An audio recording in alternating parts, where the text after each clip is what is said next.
All right, let's jump right in. Today, we're going to explore a pretty wild idea about the very nature of reality itself, something that comes from a really fascinating piece of natural philosophy. The name of our explainer today is the continuous universe. And this is where it all kicks off. For the last 100 years or so, physics has given us this incredibly successful map of the universe. But what if we got so impressed with the map, we started to think it was the territory? And that leads to a question that kind of shakes the foundations of everything. I mean, what if our most basic ideas are just off? What if the universe isn't this giant, empty void with little bits of stuff flying around in it? What if it's something else entirely? To even get why someone would ask that, you have to look at the map that modern physics has drawn for us. It's not that it's wrong. It works. But let's be honest, it's gotten really weird and not very intuitive. I mean, you know this stuff, right?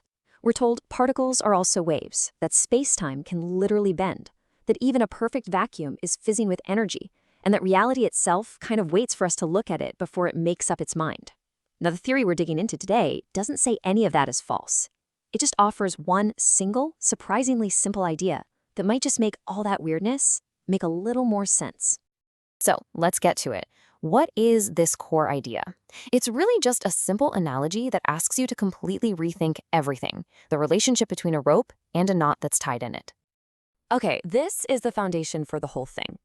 First rule, forget empty space. Erase that idea from your mind. This theory proposes that the universe is what's called a plenum. It is completely, totally full.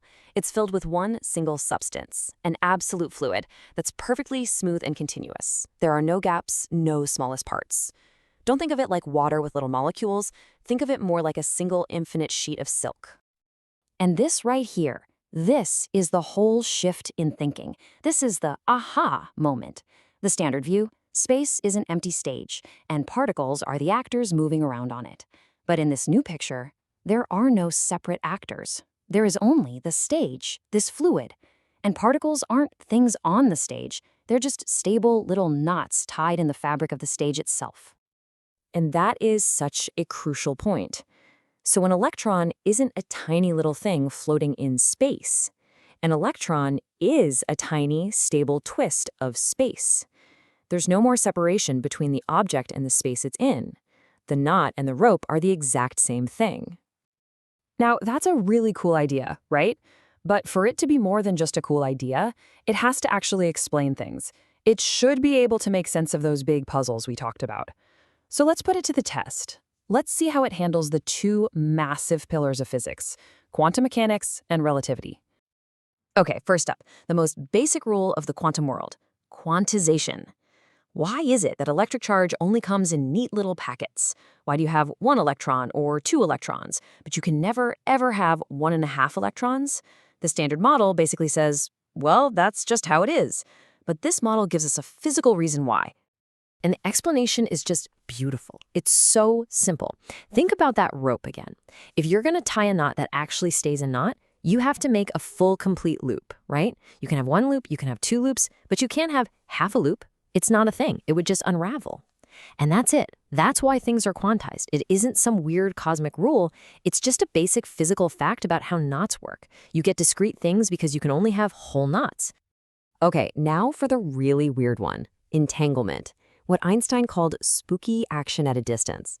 The usual story is you got two separate particles that are magically linked. They can be on opposite sides of the universe, and if you measure one, the other one instantly knows what happened. It feels like pure magic. But in the fluid universe, there is no spooky action. There's no magic, because there are no two separate particles.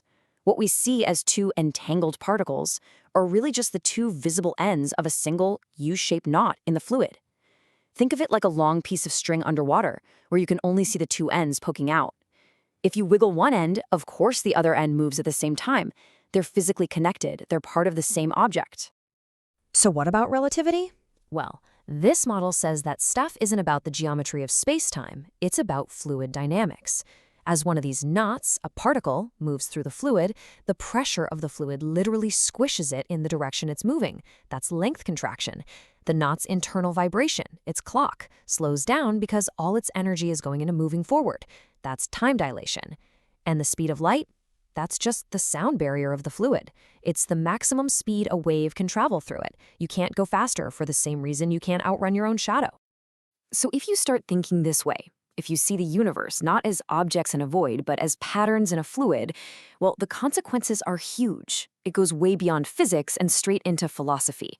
If the basic stuff of the universe isn't really stuff at all, what does that mean for our idea of identity? What does it mean for you?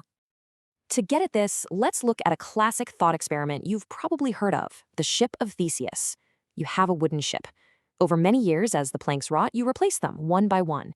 Eventually, not a single one of the original planks is left. So, is it still the same ship? Where does the shipness live? According to this theory, you are a ship of Theseus. You're an incredibly complex pattern, a very fancy knot, in this universal fluid. And the actual stuff of the fluid is constantly flowing through you, being replaced every single moment. You're like a whirlpool in a river. The water's always changing, but the whirlpool itself, the pattern, persists.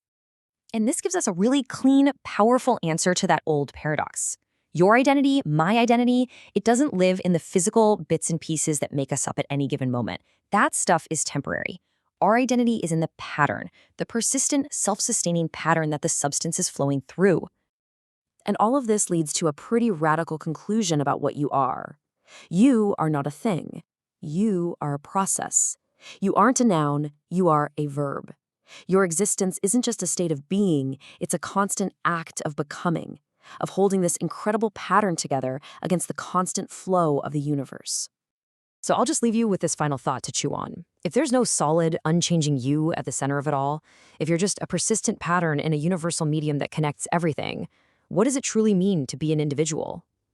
What does it mean to be you?